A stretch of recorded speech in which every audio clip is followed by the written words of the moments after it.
Los miércoles a las 19 horas, Graciela Leguizamón y las runas de Gonzalo Romero conviven entre temas, ideas, tendencias en familia, con aroma de café. Miércoles, 19 horas, por la 88.7 FM Ciudadela, con aroma de café.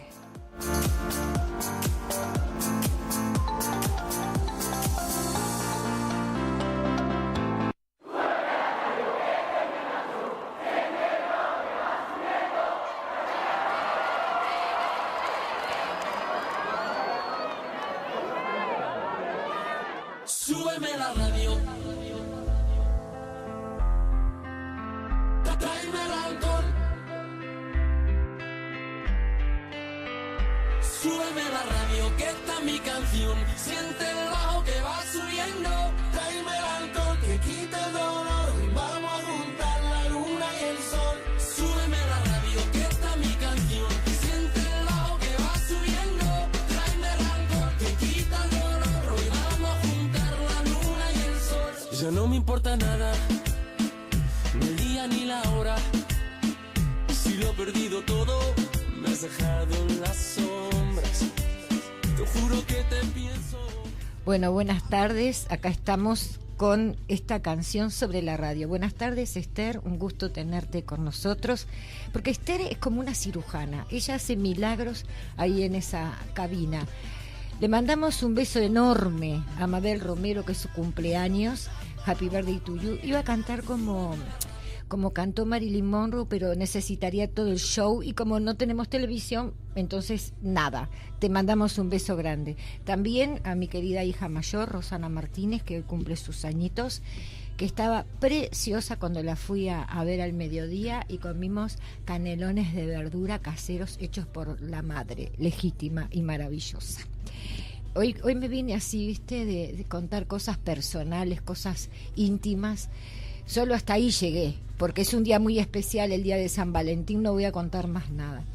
Vamos a darle la bienvenida a Jorge Bustamante, el comunicador y genealogista Jorge Bustamante, que es quien nos va a acompañar en la tarde de hoy, y le vamos a tirar las orejas a Gonzalo. Hoy Gonzalo no está con nosotros porque estaba medio con nanitas, no le dolía un poquito la panza, no se sentía bien, pero además estoy dudando si Gonzalo realmente se sentía mal, o si ya empezó las vacaciones que él va a hacer esta semana y la semana que viene de vacaciones. Me parece que más que nanitas era Mimos, que empezó sus vacaciones y estaba loco de la vida, y por eso no le daba para venir. Bueno, vieron que empezamos hoy con esta canción Súbeme la radio, cantada por Enrique Iglesias. ¿Y por qué Súbeme la radio? Bueno, porque hoy es el Día Mundial de la Radio, decretado por la Asamblea de las Naciones Unidas, y hace suya esta resolución aprobada en la Conferencia General de la Organización de las Naciones Unidas para la Educación, la Ciencia y la Cultura, en la reunión número 36, donde hace esta proclamación del 13 de febrero en el año 1946. Y voy a leer el mensaje para la radio que da la ONU para este año. La radio sigue siendo el medio de comunicación más dinámico, reactivo, atractivo que existe, al tiempo que va adaptándose a los cambios del siglo XXI y ofreciendo nuevas formas de interacción y participación. Ante el peligro de que las redes sociales y la fragmentación del público nos agrupen en burbujas informativas formadas únicamente por personas afines, la radio figura en una posición única para unir a comunidades diversas y fomentar el diálogo positivo y el cambio. La radio nos informa y nos transforma a través del entretenimiento, la información y la participación del público. Al tener una radio, nunca vas a estar solo y siempre vas a tener una compañía que sustituye muchas veces a un amigo. Súbeme la radio, tráeme el alcohol. Súbeme la radio, que esta es mi canción. Siente el bajo que va subiendo. Tráeme el alcohol que quita el dolor. El Día Mundial de la Radio es un buen momento para que las personas de todo el mundo celebren la radio y como este medio de comunicación le está dando forma siempre a nuestras vidas. La radio es el medio perfecto para contrarrestar los llamamientos a la violencia y la propagación de conflictos, especialmente en regiones potencialmente más expuestas a tales realidades. Esto es increíble porque este año las Naciones Unidas decretó que el año es un año del diálogo, tolerancia y la paz para la radio. ¿Y por qué digo que es increíble? Porque si se acuerdan, a ver, siempre tenemos que hacer los deberes y escuchar el programa anterior. En el programa anterior, no sé si recuerdan que hablamos de lo que proponía el año del chancho. El año del chancho era un año de proyectos, de generar proyectos, comenzar a pensar en los proyectos en esta primera parte del año. La runa que sacó el otro día Gonzalo también hablaba de la paciencia, la tolerancia, esa cuestión que tiene que ver con el diálogo. Así que fíjense que las Naciones Unidas creo que deben de tener un asesor especial en este caso, porque realmente es lo que se precisa. En este mundo lo que estamos precisando es diálogo. Y vamos al segundo tema que tenemos hoy, que es Pablo Alborán. Pablo Alborán hace unos 4 o 5 años no había quien no se derritiera escuchando este tema maravilloso que se llama Solamente tú.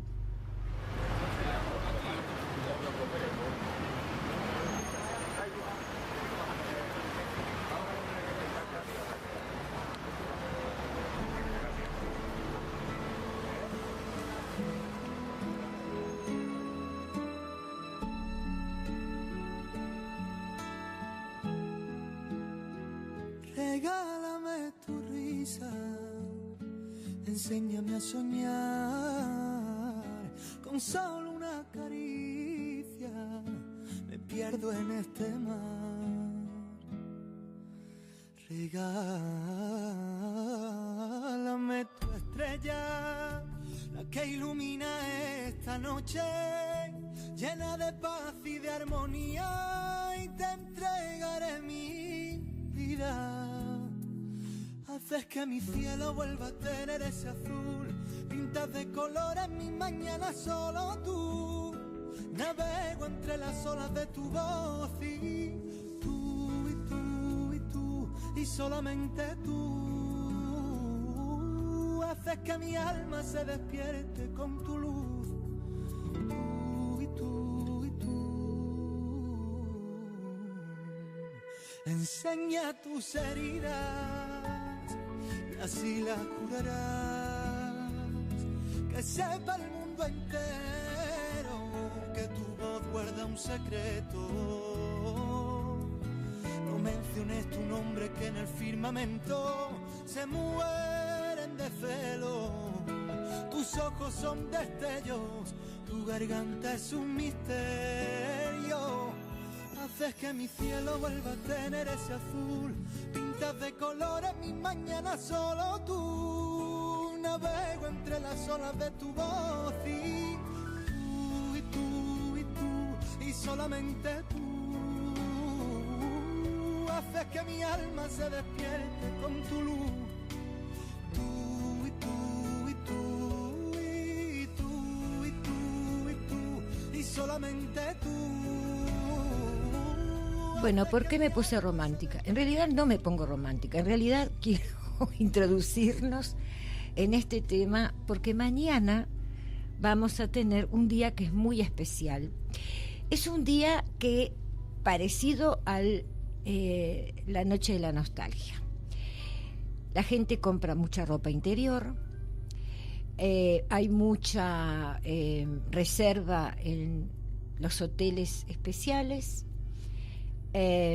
Se compra mucho perfume, mucha cosmética, se reservan lugares especiales para hacer cenas especiales, se compra mucho chocolate, muchas flores, sobre todo rosas. Internet, en la página, en mi muro, yo hace 1 o 2 días puse de qué color tiene que regalar las flores, no se vaya a equivocar y vaya a dar un mensaje equivocado para su amada. Bueno, vamos a hablar de San Valentín. San Valentín se comenzó a celebrar el 14 de febrero del año 496, cuando el Papa Gelasio I incluyó la festividad en el calendario litúrgico católico. Sin embargo, los orígenes de lo que hoy conocemos como el Día de los Enamorados se remonta a la antigua Roma. Lupercalia era la festividad pagana de la fertilidad que celebraban los romanos el día 13, 14 y 15 de febrero y con el que daban la bienvenida a la primavera.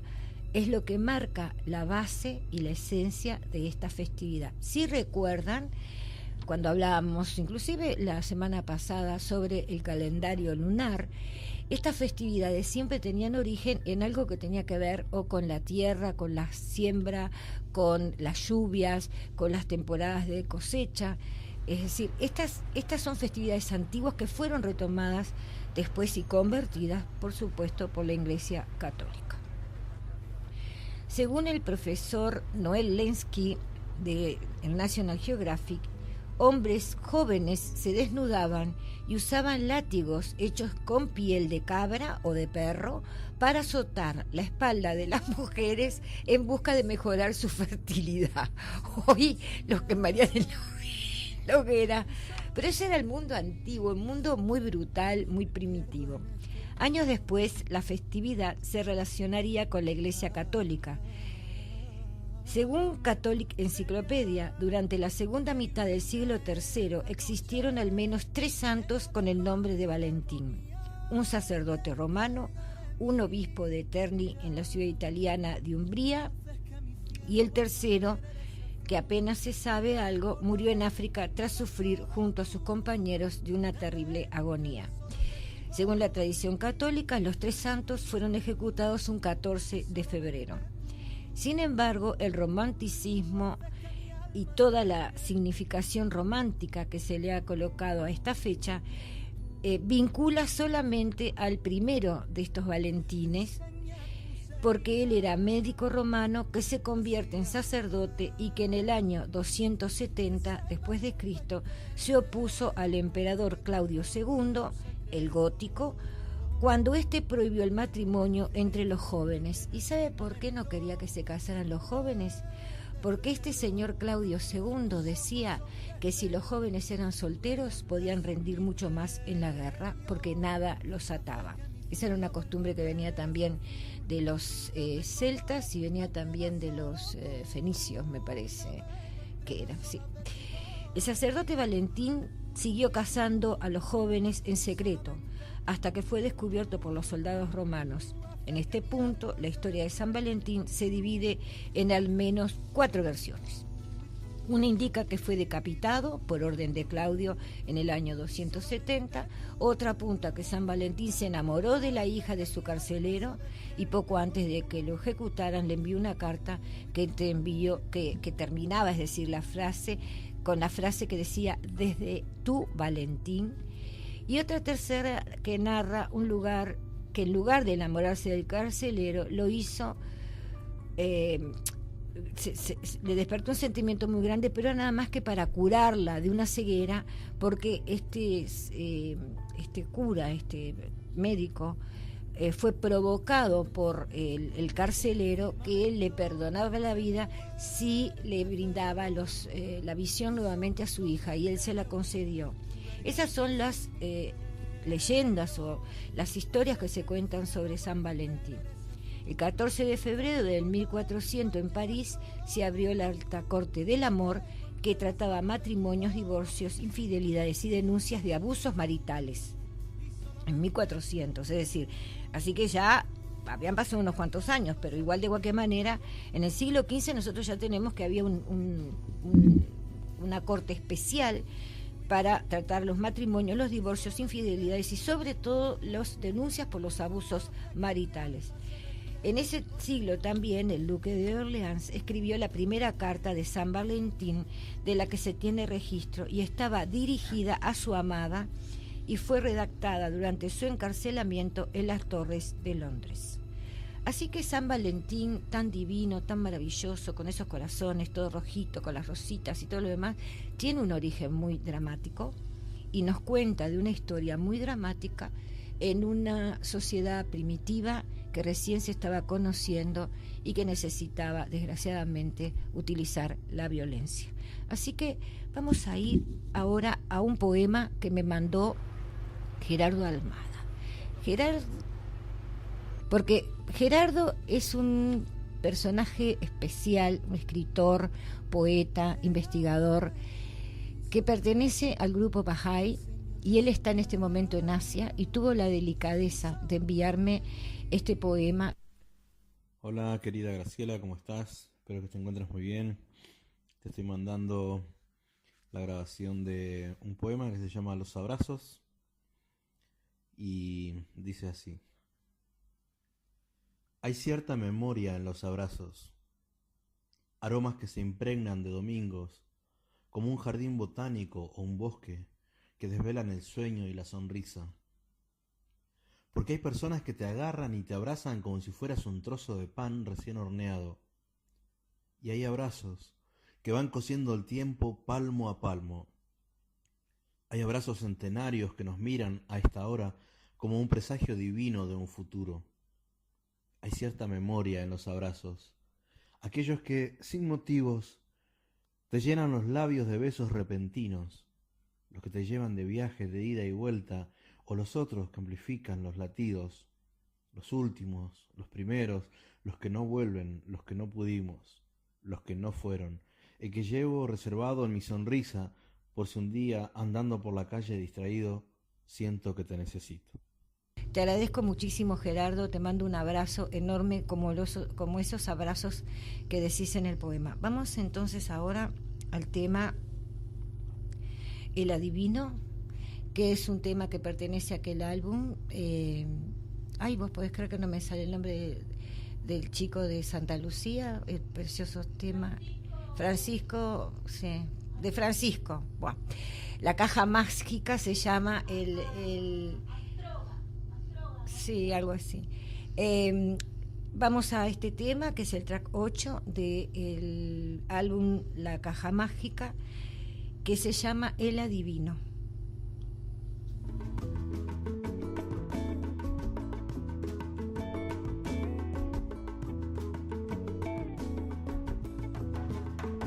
Es el tiempo el adivino de las flores.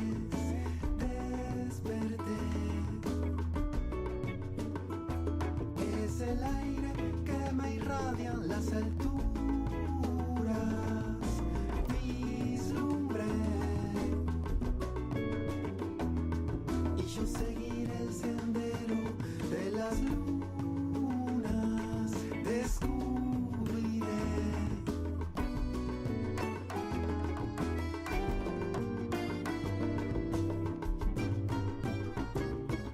Brillantes anecdóticos, pasadizos alquímicos, fugaces hemisféricos, errantes que no estaban antes.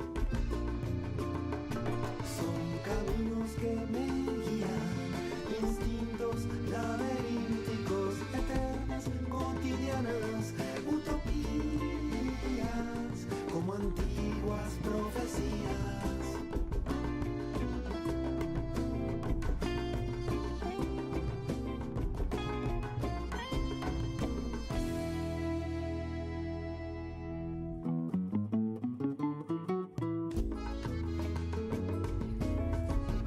Bueno, y este tema, El Adivino, que pertenece al álbum La Caja Mágica, nos da pie para hablar no de un adivino, pero sí de un genio que hasta hoy hay que reverenciarlo, y es de Charles Darwin, que hoy era fecha de nacimiento. Charles Darwin hace toda una serie de investigaciones y realiza un segundo viaje a bordo del bergantín Beagle desde el puerto inglés de Plymouth, desde que empezó el 27 de diciembre de 1831 hasta la finalización de su odisea 5 años más tarde, arribando al puerto de Falmouth el 2 de octubre del 1836. ¿Por qué es importante este segundo viaje de Charles Darwin?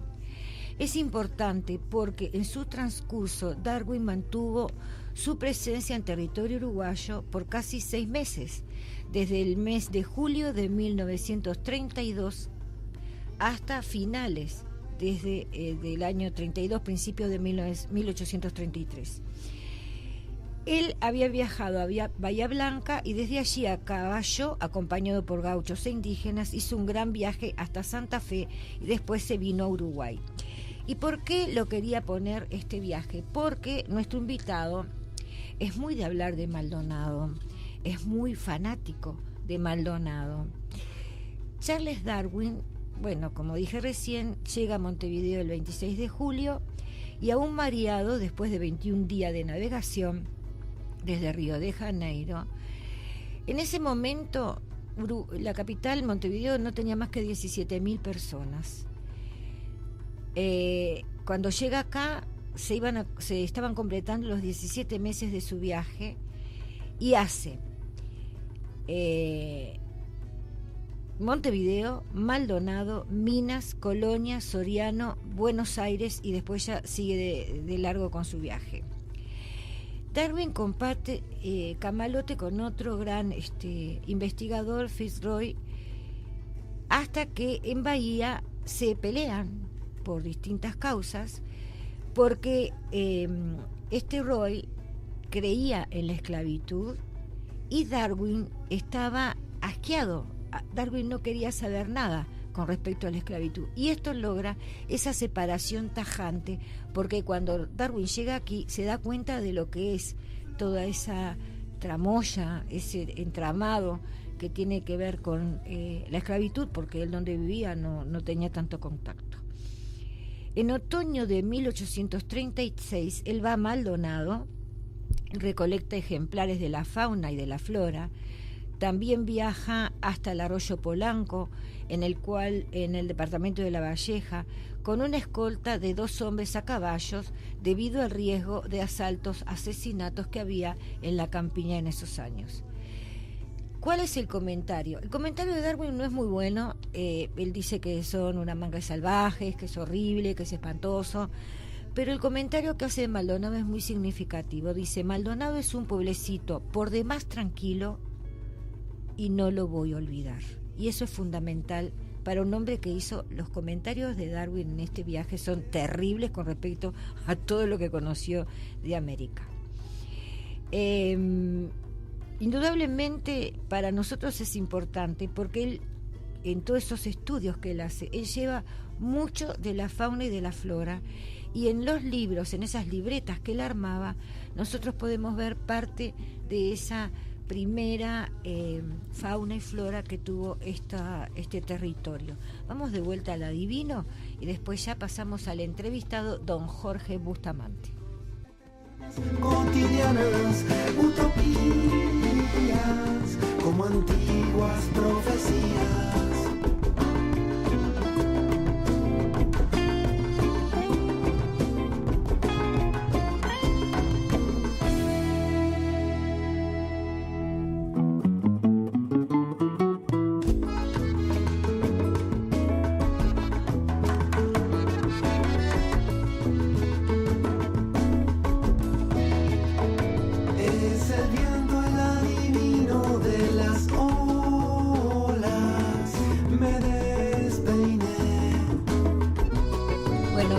Jorge, un gusto de tenerte acá.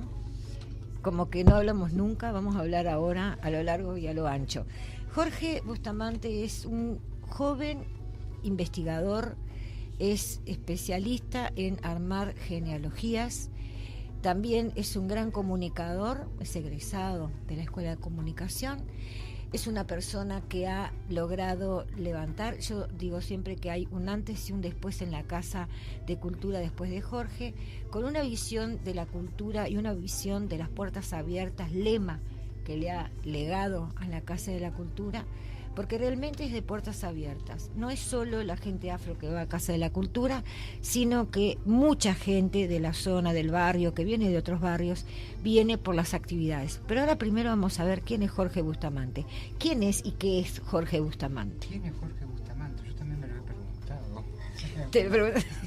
Buenas noches y gracias por la invitación, gracias a FM Ciudadela, gracias por la invitación y nuevamente buenas tardes o buenas noches o buenos días, porque cuando lo escuchan grabado es en cualquier horario. Bárbaro. En primer lugar, agradecer por darme este espacio.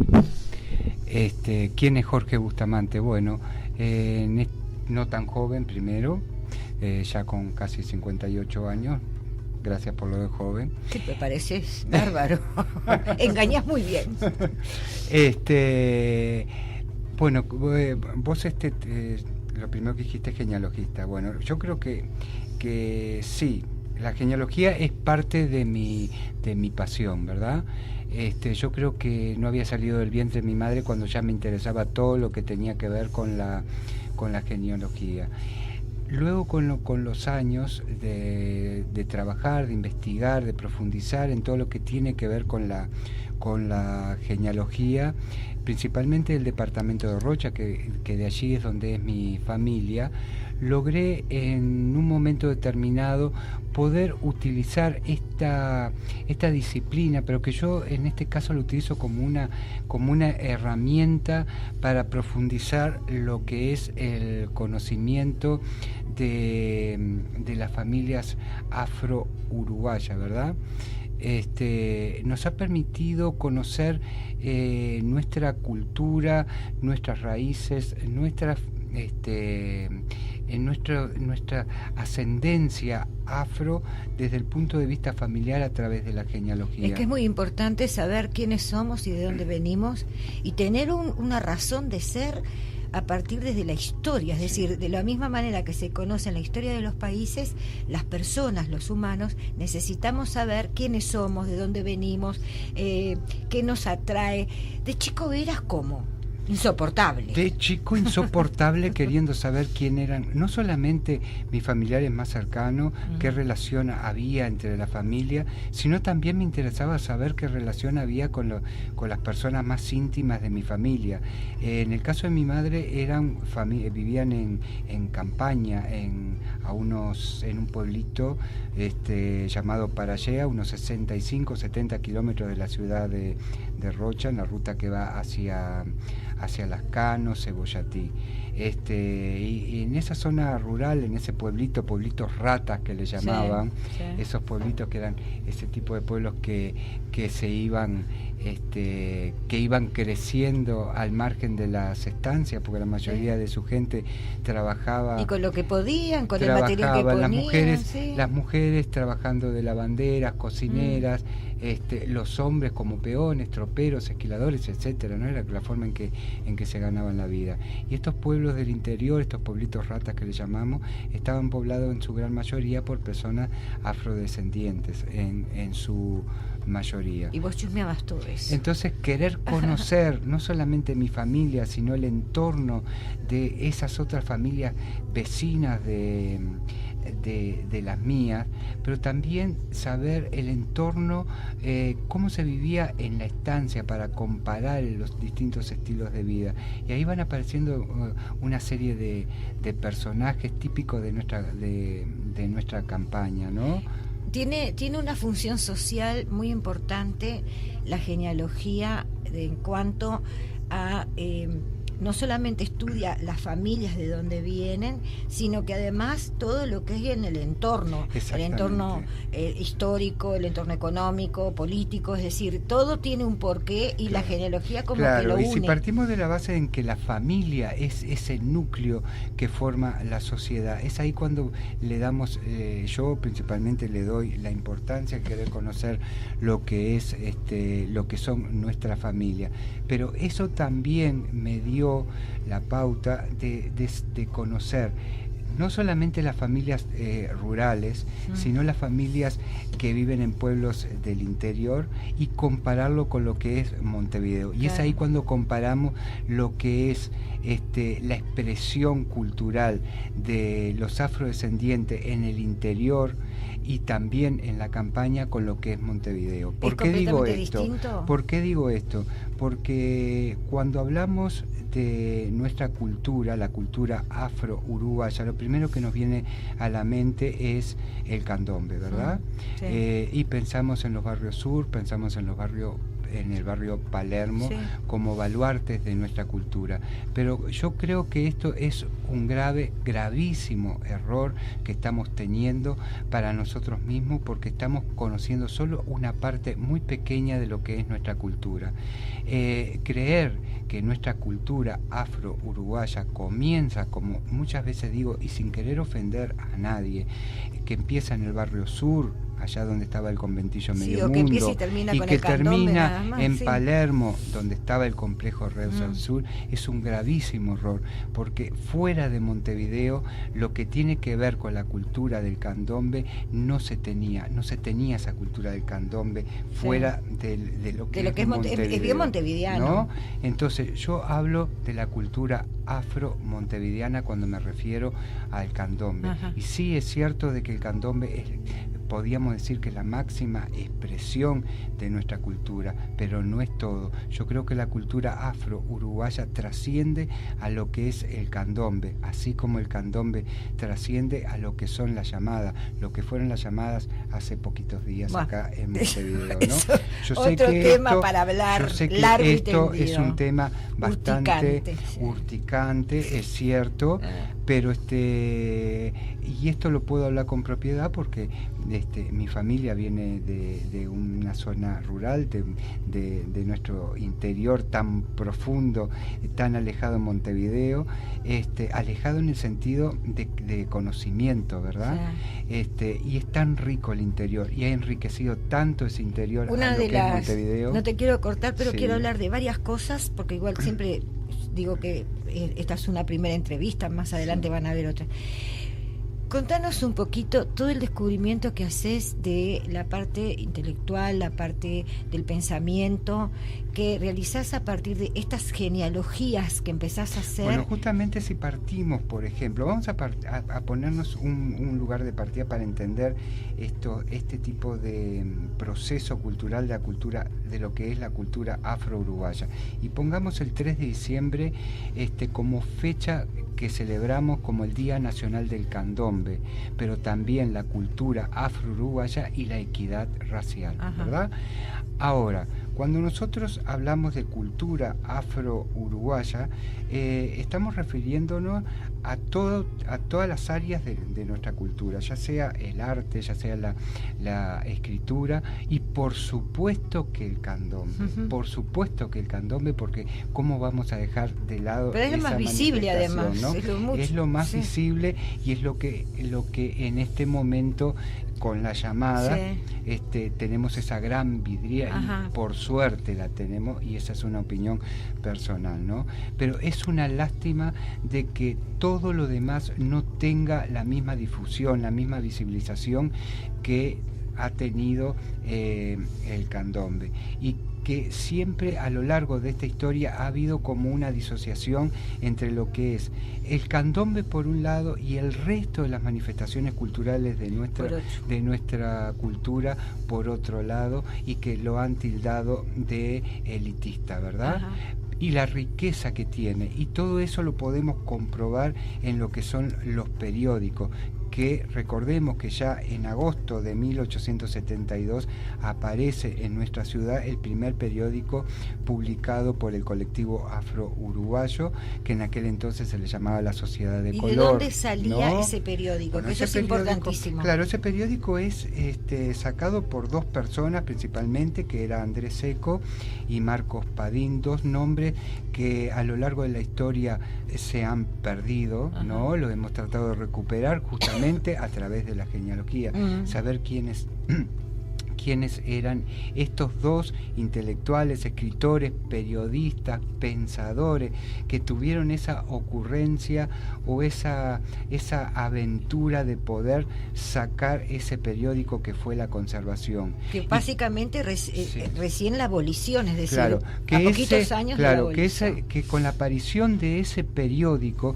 es cuando nuestra gente toma conciencia de algo muy importante, que es ahí cuando toman conciencia de decir, nosotros también somos personas y nuestros derechos son también aquellos que fueron dictados en aquella Constitución de 1830, ¿no? Que lo tenían muy consciente. Somos personas, tenemos derechos, pues entonces hagámoslos respetar y hagámoslos conocer, porque ese es y a el través de los problema periódicos también. era eso Y lo a que través se de los hablaba. periódicos lo que se intentó en primer lugar es llevar a una persona del colectivo al Parlamento, ¿no? O sea, tener una voz en el Parlamento, en ese lugar donde se crean las leyes, y que justamente que esas leyes fueran equitativas también para el colectivo. Pero no solamente eso, sino que a través de ese periódico se empieza a hacer una difusión de escritores, pensadores, artistas, nacionales negros, e internacionales, negros. ¿verdad? En primer lugar, en ese primer periódico lo que se trata de hacer es visibilizar a lo nacional, más que lo nacional, lo montevideano. Pero ese periódico, La Conservación, marca un inicio, ¿no? Marca un antes y un después de La Conservación, un inicio de que el colectivo afro ya estaba apto para salir a la calle, a manifestarse. Siendo ciudadano que no quería ser ciudadano de segunda, sino que tenía que ser ciudadano de primera, había luchado en las guerras, había estado... quería ser un ciudadano y quería que se le reconocieran los aportes que el colectivo hizo a la construcción de esta nación, de este Uruguay. Y tomemos en el cual como vivimos, consideración, ¿no? que yo no sé cuánto tiraje tenían esos periódicos, pero me imagino que por eso es el interés esa desesperación porque estudien, que aprendan a leer y escribir, porque indudablemente vos te pones a pensar en esos años, es decir, ¿cuántos sabrían leer y escribir? Se usaban los niños, se usaban las chicas, es decir, ¿quiénes eran los que le leían a los otros? Porque no todos sabían leer y escribir, ellos eran privilegiados en cierta medida, y el esfuerzo, porque fíjate que también estás haciendo un proyecto para un público muy acotado de repente, y sin embargo se animan a sacar ese periódico. Bueno, claro, otra cosa importante que hay relacionada con esto que estás diciendo es que hay algo que yo traté de darle un nombre, que es la trama oculta del pensamiento afro-uruguayo. ¿Por qué ese nombre tan raro, un poco sofisticado? Porque basta con empezar a leer en La Conservación y todos los periódicos que vinieron sucesivamente hasta la década del 50 del siglo XX, todo el pensamiento negro trató de desarrollarse de una manera determinada, para evitar determinadas cosas, ¿no? Primero, no olvidemos que la mayoría de los hombres en aquel entonces eran o choferes, mayordomos, porteros de familias importantes. Entonces, decir algo sobre estas personas que estaban en lugares de poder significaba, que eran sus patrones, además significaba de quedar en la calle, quedar sin su trabajo. Eso por un lado. Llegar a la casa, a su barrio sur, Palermo, porque en este caso estamos hablando de Montevideo, ¿no? Llegar al barrio sur, Palermo, con vestido de una manera determinada, hablando de determinada manera, también corrían el riesgo de ser marginados porque... Por sus propios. ¿No? Por sus propios. Entonces, estos personajes que empezaron a manifestarse a través de los periódicos tenían que de alguna manera como desdoblarse, entonces crear nombres ficticios, de ahí los seudónimos. Entonces una misma persona podía escribir determinadas cosas con un seudónimo, responderle a otro con otro nombre, pero ¿cómo nos damos cuenta de todo eso? A lo largo de esta investigación que hemos hecho, de relacionar todos los periódicos que fueron sucediéndose, ¿no? O sea, ellos mismos después van haciendo mención de determinada nota que escribieron con determinado nombre. Claro, pero ya después que no tenían compromisos ni perdían esa... Exactamente. Jorge, hay muchas sorpresas en el hecho de que, bueno, siempre siempre tenemos como consideración, bueno, es una comunidad muy pobre, es una comunidad muy despojada, ¿hay algunas sorpresas de herencias de ese tipo de cosas en las genealogías? Yo creo que hay, que muchas veces tratamos de vendernos de determinada manera, y que es cierto, el colectivo afro ha sido a lo largo de la historia parte de un nivel social que nunca ascendió más allá de la clase media. Eso es cierto, ¿no? Sí. Y que en su gran mayoría han pertenecido a clase baja. Pobre, obrera, pero dentro de todo eso, nuestro colectivo ha podido sacar figuras, personajes, personas que han tenido una lucidez para poder salir adelante en todas las áreas en la sociedad, en la que nos movemos, pintura, ¿no? En la literatura. Entonces podemos ver grandes escritores, grandes pensadores como Marcelino Botaro, Isabelino Gares. Tuvimos el primer abogado negro que sale del departamento de San José. Claro, que eso es como milagroso, ¿no? Porque hoy día un chico del interior le cuesta venir a estudiar, imagínate en los primeros años del siglo XX, impresionante. Ya es impresionante los diarios y las revistas. Que quisiera nombrarlo a ese Rondó era... No, Rondó vino a ser el tercero. El tercero, igual que Salvador Beterbide, que es uno de los más conocidos por su relacionamiento con los partidos tradicionales, porque él venía de Melo, de una extracción nacionalista, y cuando llega a Montevideo por su relación con Grauer, él pasa al Partido Colorado, pero la izquierda del partido Colorado. No, pero el primer Jacinto abogado, Ventura de Molina, no. No, Jacinto Ventura de Molina era el abogado de aquella época. Y él fue muy temprano, en aquel momento fue allá por 1840. Demasiado avanzado. Que justamente el licenciado sí.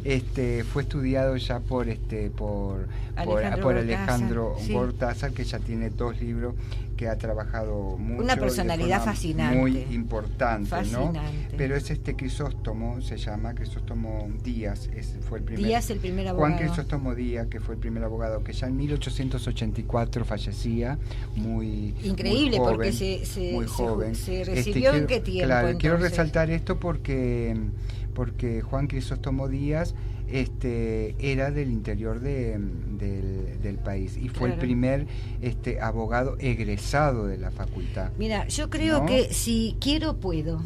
Si y si puedo. me esfuerzo puedo, y cierto. sé que hay muchas complicaciones y muchas trabas, pero sé que si yo deseo algo, lo puedo lograr. Jorge, contanos un poquito, bueno, hay un antes y un después, sin duda. Fue muy interesante eso que vos dijiste, el si yo quiero puedo. Sí. Si yo quiero puedo, tuvimos una de las primeras mujeres que en aquel momento no se le llamaba maestra, sino educacionista, que era Margarita Ubarne, que ya a fines de siglo también estaba escribiendo en estos periódicos, eso para ver el lugar que le daban a la mujer y mujer negra, sí. y mujer negra, que no era lo mismo que lo mujer mismo, blanca, claro. ¿no? Tener un lugar en las letras, y ella en su momento, cuando hubo un enfrentamiento entre dos grupos de pensamiento diferente de nuestro colectivo, ella trató de mediar. Claro. Ella trató de mediar porque decía de que en nuestro colectivo tan pequeño, que estaba abriéndose camino, claro, ¿no? Que no se le respetaban los derechos, ¿cómo íbamos a estar peleados? Claro. Que en la unión era donde estaba la fuerza, esa frase tan trillada, ¿no? Pero es cierta. Y que se puede y basta con recorrer todos estos periódicos que encontramos mucha cantidad de mujeres como María Esperanza Barrios, una genia, como Iris Cabral, Felina Díaz también, Virginia Brindis de Salas. Salas. Esas mujeres increíblemente, que Jorge quizás lo cuente muy cortito, esas mujeres forman parte de una grupo de mujeres que hay un día que una mujer de ellas se para en una conferencia que el otro día me contaste, y habían de todo tipo de personas, claro, y se admiran porque realmente en ese tiempo era admirable una mujer que se expresaba muy bien, que tenía un pensamiento muy claro, Clementina Gómez. Pero ahora, el problema es que, sí, y esto es una charla que la tenemos todos los días, yo pienso que es muy difícil cuando vos sos un ciudadano que has dejado todo para que tu país sea democrático, que tu país sea una república, y que cuando te dicen sos un ciudadano, te colocan como ciudadano de segunda, y pienso que esta gente, el esfuerzo terrible que debe haber hecho para poder irse posicionando, y lo que digo muchas veces en las charlas, es decir, el punto que estamos hoy, gran parte o una parte muy importante se la debemos a esta gente que dejó pensamiento claro, que fue admirada por montones de personas. Bueno, Jorge ha hecho exposiciones maravillosas de las familias afro.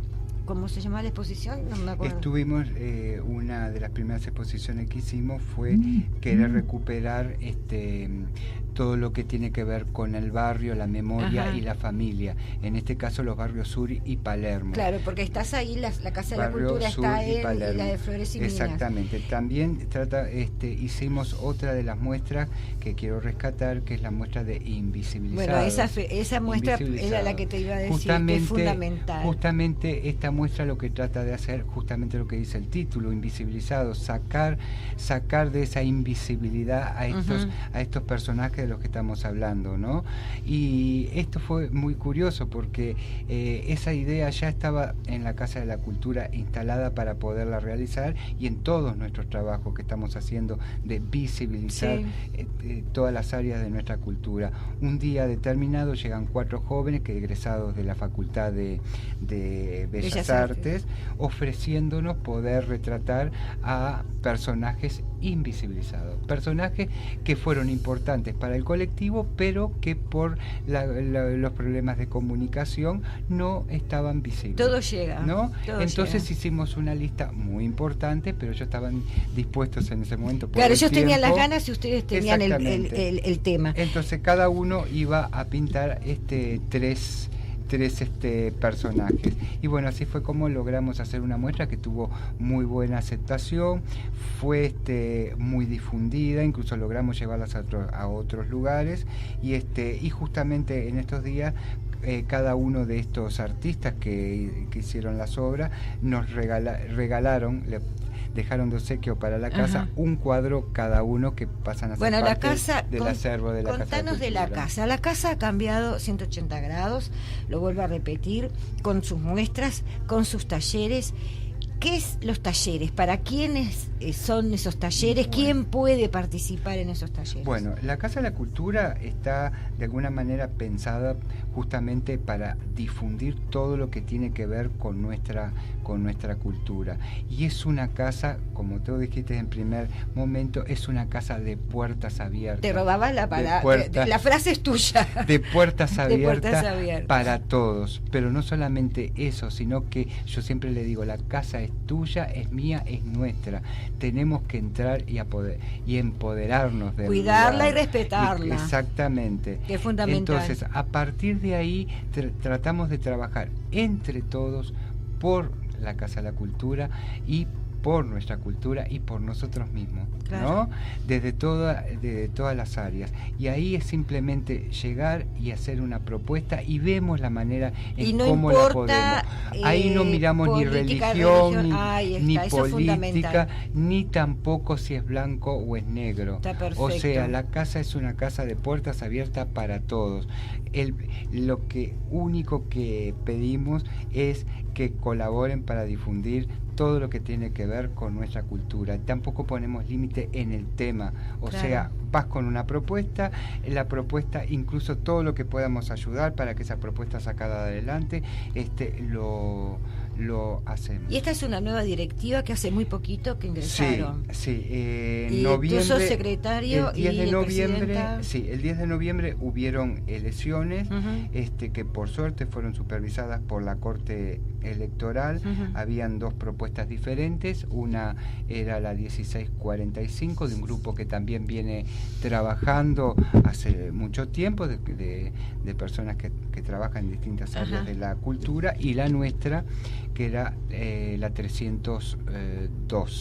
Yo quiero que Jorge, que me hizo el favor enorme de traer un tema, porque ya vamos cerrando el programa, siempre dije que el candombe, el toque del tambor, tiene una mística sublime, que no pasa por religiosidades, sino por lo místico, ese contacto del alma, el espíritu con lo superior, que unos le llamarán Dios, que otros le llamarán energía, no importa cómo se le llame, mientras se llame con respeto. Este es un texto maravilloso escrito en 1900. No, este texto, de lo que estábamos hablando de los periódicos, es ir leyéndolos y uno se va asombrando de todo lo que va descubriendo y los valores que van descubriendo en lo que tiene que ver con la literatura. Y me refiero a literatura, me refiero a las manifestaciones del arte dramático, la poesía, ¿no? Sí, todo. Y este texto que a vos te gustó tanto, que se llama Candombe Trágico, yo los traje de la publicación Nuestra Raza, y es de 1936 y fue escrito por un escritor nuestro, por supuesto, Carlos Cardoso Ferreira. Vos me decís cuando lo cortes, si el tiempo nos apremia. Léelo, que se llama Candombe Trágico. Lo que habla este texto poético es sobre uno de los personajes centrales de la comparsa, que es el gramillero. Pero se van a dar cuenta de que de la forma en que lo trata trasciende todo lo que normalmente estamos acostumbrados a verlo, ¿verdad? Y dice así: Candombe Trágico. La luna parecía infiltrarse en el alma y dar ansias extrahumanas aquella noche maravillosa de febrero. Una de las personas más conocidas y apreciadas de la ciudad, aquel viejo moreno que había sido, decían, brazo derecho de no sé qué guerra de nuestra famosa expatriada, aquel buen ciudadano de color a quien se le veía a diario hablando solo, y es una sublime manera de hablar esta, de hablar solo, y haciendo como signo cabalístico con su bastón de aquelarre, impresionante, vivoresco, al sentir aquella noche mágica, el ritmo enervante de los tambores. Se sintió como poseído por el espíritu de las sílfides y dio varios compases alados, imposibles para su vejez. Sus pasos y su bastón en el pavimento daban la sensación también de tambores. Llegó a la calle típica en que los hombres de la raza negra se sentían más a gusto al identificarse en iguales sufrimientos y en iguales destinos. Allí, en aquellos momentos, se realizaba una fiesta tradicional. Y así le vimos confundirse entre aquella masa humana que vociferaba y reía como ahuyentando pena. Presa de frenesí, comenzó a contornearse con su compañera de danza, al compás de los tambores, tocados por manos maestras en un afán besánico de ritmos acongonados, ritmos cardíacos. Y así se murieron pensando muchos en aquel baile. La escena era de sugestión, angustia, una de las maravillas que haría un Pedro Figari con su pincel. Y aquí lo estupendo, el lloro, que desde que abrió los ojos a la luz como un despreciado perro, tenía guardado aquel hermano anciano envuelto en viejo y terrible odio impotente, odio que encuajado pare la tragedia o paraliza un corazón robusto. Le mojó copiosamente la cara e hizo crecer en sudor violento, inmediato, a los que atónitos contemplaban la escena. Le miré la cara y tuve la presunción de que se había evadido de la tierra. Me pareció sentir el dúo trágico de su corazón y del tambor, y cayó muerto. Maravilloso. Con esto te agradecemos de corazón. Sabés que ese texto para mí es el secreto de toda la mística. Ay, muchas gracias, me lo dio. Ya me lo había dado, pero yo la verdad que no sé ni dónde lo había dejado.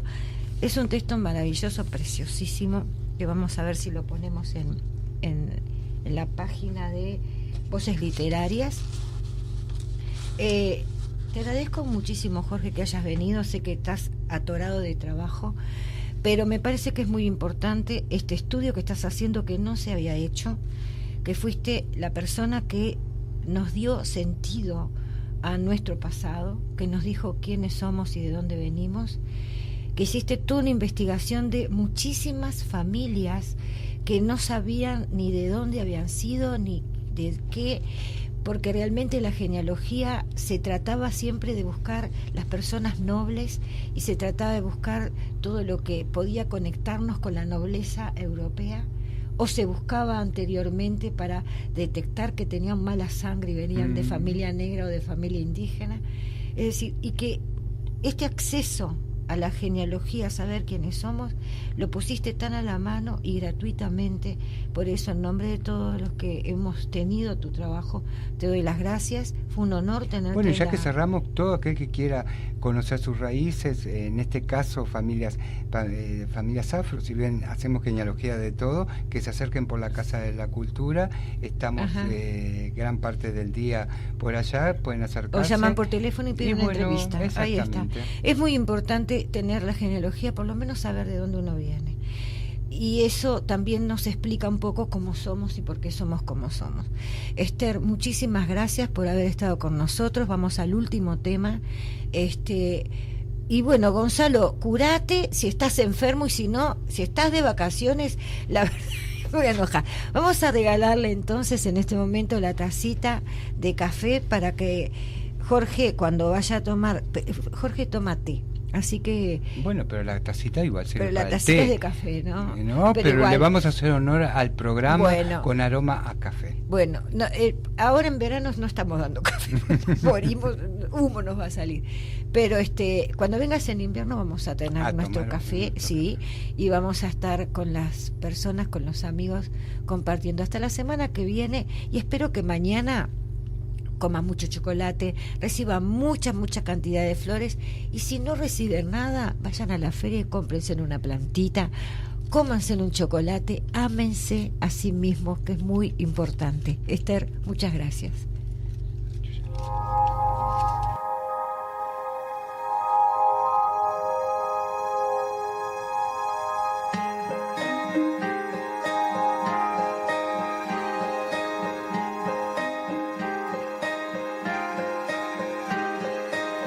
Hay una estrella en tu interior, ya sé que no la puedes ver. Hay tanta luz que se apagó, ya sé que en tu dolor se fue. Y cuéntame, puedes contar, no juzgaré tus pasos. Escúchame, te escucharé. Pusiste todo el corazón, al final todo salió mal, el corazón se equivocó, pero tu amor era verdad, la realidad puede pesar dentro de ti, amigo. Te quiero, te quiero, te quiero, te quiero, no dejes de soñar. No dejes de soñar, no dejes de soñar, amigo. No dejes de soñar, no dejes de soñar, no dejes de soñar.